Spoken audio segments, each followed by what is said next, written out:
Are we designed to be lazy? The short answer is yes. So go ahead, cancel that gym membership and lay on the couch and give up on doing anything physical ever again. Just kidding. Just kidding. You're still watching, hopefully. There's a much longer explanation to all of this. It's probably not as fun, but you need to listen because it's going to help you. It's probably going to change your life. So the design to be lazy is actually very innate. We're meant to conserve energy. And that is because, historically speaking, in the grand scheme of the existence of the human species, food, which is the source of energy, it was in a scarcity. It was not in abundance. You couldn't get it all the time. And what that meant is, since the energy going in to your body is very limited, it means that the energy going out needs to be limited as well.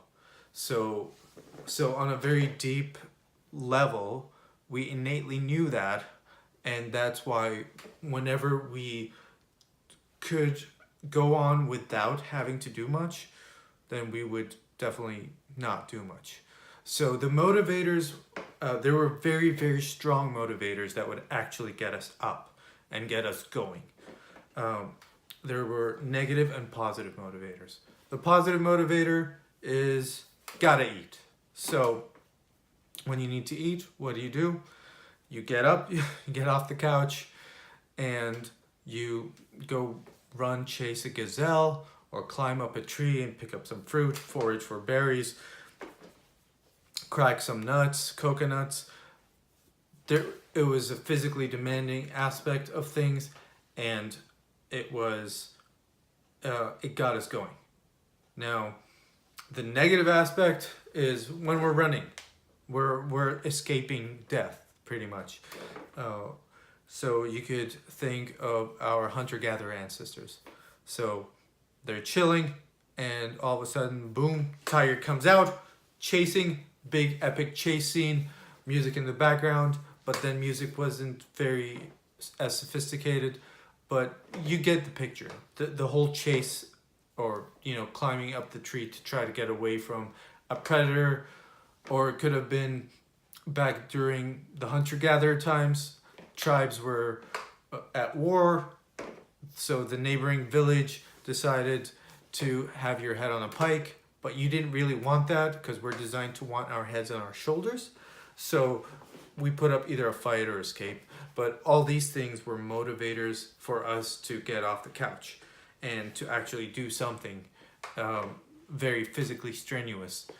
But at the same time, the body was designed to also reward that kind of behavior, that physical activity.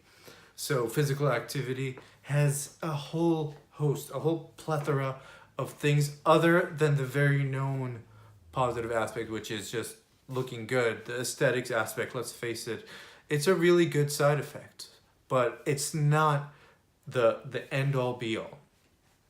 The end-all be-all really is brain stimulation.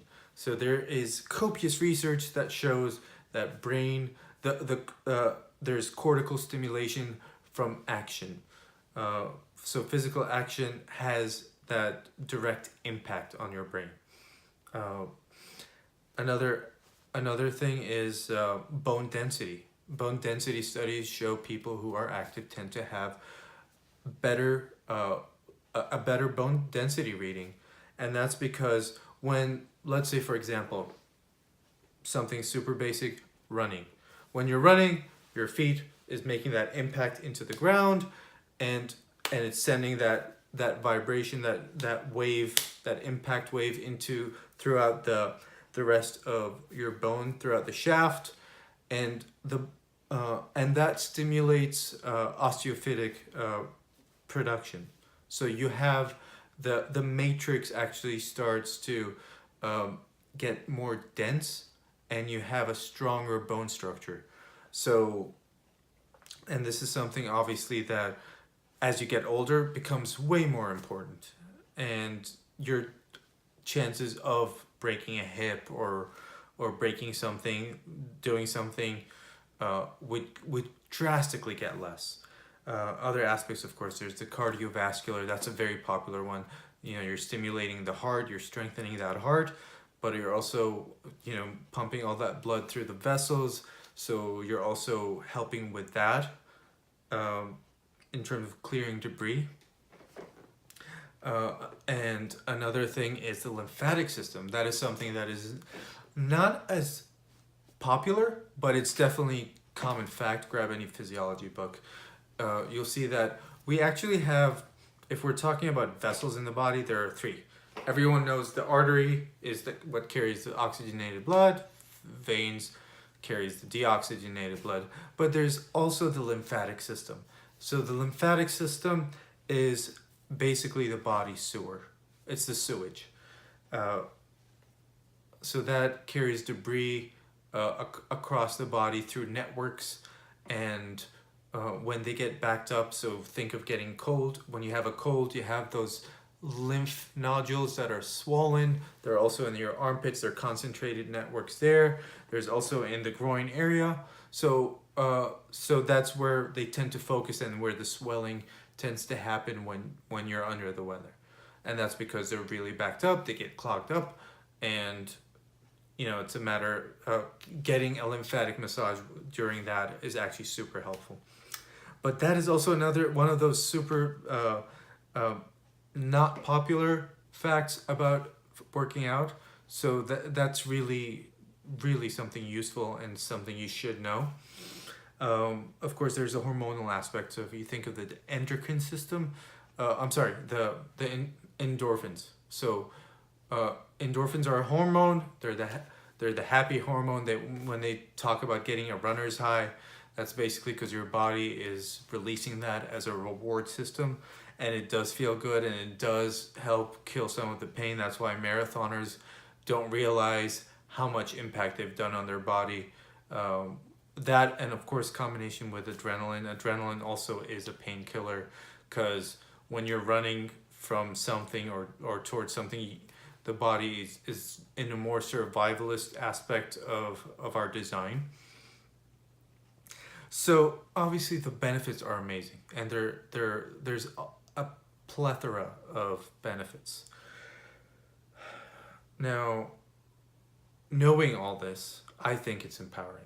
I think it's like if you're a puppet, and well, you know, in a sense, we are subject to our genetic tendencies.